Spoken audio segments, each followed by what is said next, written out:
Welcome. It's Coffee with the Goose, where we talk about things that are interesting, fascinating, and irritating. I'm the Goose. So glad you joined me again. We have some big boxing news to deliver to you today. But of course, before we get going, got to have our Java, as we always do. My coffee, as you remember, very strong, like my opinion. And got to have some creamer in there to make it sweet, just like me. All right, here we go. We've been waiting for this one for several months now, and we have the official announcement. This is going to be fun. The Filipino WBO World Bantamweight Champion, John Real Casimero, will defend his crown against the number one contender, Paul Butler of Liverpool, England. That'll be held on April 21st in Butler's hometown. So that adds a little bit more drama to the mix. As I said, we've been waiting for this for a while. They were set to do battle back in December in Dubai, and everything looked fine. But then Casimero came down with a bout of viral gastritis. Now, that does not sound fun.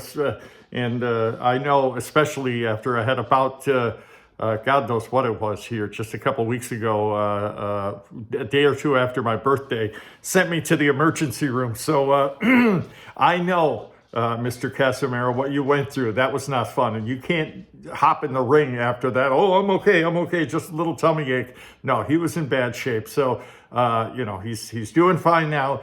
And he is training as we speak. Both of these guys are. This is going to be a great matchup. Let's do not so much the tail of the tape, but we'll give you a little background on both of these guys. Casimero just turned 32. Today is his birthday. Happy birthday, John. And he is a product of Leyte, near Cebu in the Philippines. And he's training in Cebu. Of course, that's where my wife is from. I spent a lot of time in Cebu and consider it my home away from home, and soon to be home, at least in the winter. We're building a house there as we speak. Anyhow, back to business. John Real Casimero, 32 years old. Cuatro Alas is his nickname. I have no idea what that means, but it sounds cool. Casimero, 31-4 on his career with 21 KOs. The opponent, Paul Butler, here's another great nickname for you. The baby-faced assassin. Gotta love it. Like a mobster, right? From Liverpool, as I said. He has a record of 33-2 with 15 KOs, and he is 33 years old. So these guys have, they're about the same age. They have close to the same record, close.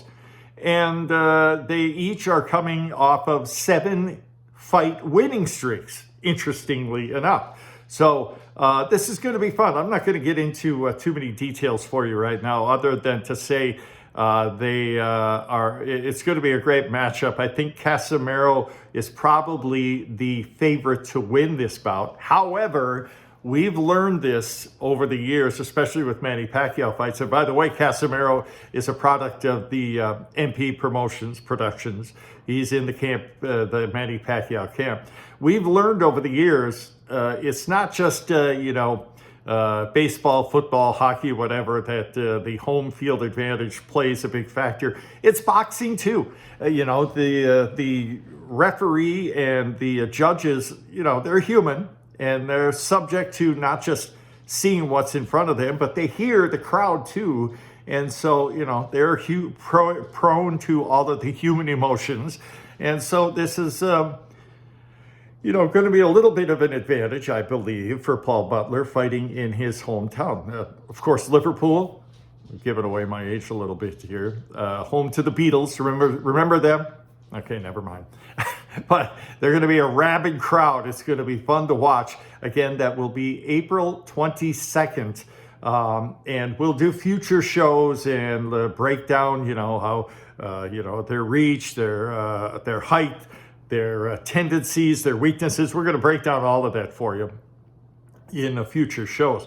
So what else is happening in the bantamweight division? Well, you should be aware of this. There are two other champions, one of them from the Philippines, that of course the Filipino Flash, Nonito Donaire. He is the WBC World Bantamweight Champion. And the other, the man who defeated him, what was it, last year?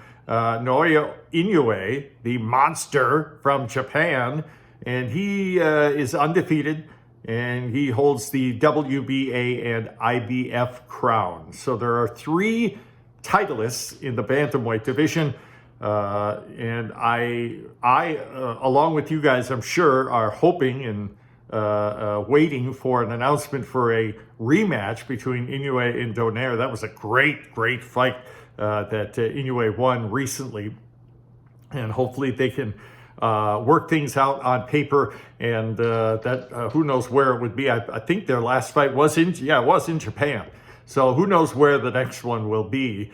And hopefully we can get these 2 to go at it and unify the belt, the championship a little bit, and then take on the winner of the Casimero-Butler bout. Now remember, another little bit of memory flash for you.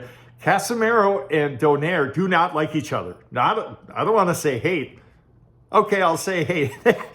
There's some bad blood there. They were scheduled to fight last fall. And then, for several reasons, it just didn't work out. They had already signed the dotted line, but either Casimiro or a member of his camp badmouthed Donaire's wife, Rachel, who is also his trainer and manager. And you just don't do that. You don't diss a guy's wife and then expect everything to be hunky-dory and, there's lots of mutual respect. There is no respect there. Also, Casimiro, he didn't fail a drug test, but he kind of lollygagged a little bit and did not, take the test in due process when the Donaire camp wanted him to. He waited a long time. And of course, the Donaire camp was the promoter for this. So they had all the cards in their hand, and they said, screw this. We don't need this. And they canceled the fight. And lots of bad blood, not just between Casimiro and Donaire and his wife, but the MP Promotions team and Donaire and his wife. I saw a video not long ago. Sean Gibbons, the president of MP Promotions, and Donaire, I think his wife was there. They saw each other, and wow, the fireworks went off. They were yelling at each other, threatening each other, cussing each other. It was, wow, there's some real bad blood there. Hopefully, in the end, they can work this out. It's all business, don't forget, it's fighting. We don't need to like each other or even respect each other. Give the fans what they want. Let's hope we can, work all that out in the future, and we can see some great bouts, not just between Casimiro and Donaire, but Donaire and Inoue, or some such combination of those. So we'll keep our ears to the scene and keep you updated on what's if there's any news to be had. Again, hopefully soon we'll get an announcement that the Donaire-Inoue rematch is finalized, and we'll get all the details on that. But in the meantime, a big title bout coming up for sure. This one's finalized. It's going to be in Liverpool, England. John Real Casimiro, Cuadro Alas, the WBO Bantamweight champion of the world from the Philippines, is going to take on Paul Butler, the baby-faced assassin, the #1 contender from Liverpool, England. It's going to happen in Liverpool again on April 22nd. Hopefully, everything will go smoothly and we'll see that fight. That's going to be a real great matchup. And again, stick with us. We're going to give you all the details. We'll break down all the numbers, the tail of the tape, who we think will win and why and how and all that fun stuff. In the meantime, that's it for this edition of Coffee with the Goose. So glad you joined me again. It's good that we have the new year off and running, and lots of great bouts yet to come. Of course, Mark Bexayo just had his title victory recently, and we did an interview with him. And hopefully, before this Casimero-Butler bout, we will secure an interview with John Real Casimiro. Let's hope we can do that. I'm confident we can. Again, stick with us. We'll keep you up to date on this fight and others yet to come. Again, that's it for this edition of Coffee with a Goose. I love to get your comments. You're a very passionate, smart crowd, and I love to read and maybe respond to what you folks have to say. So let me know what you think, and we'll talk to you again soon. Take care.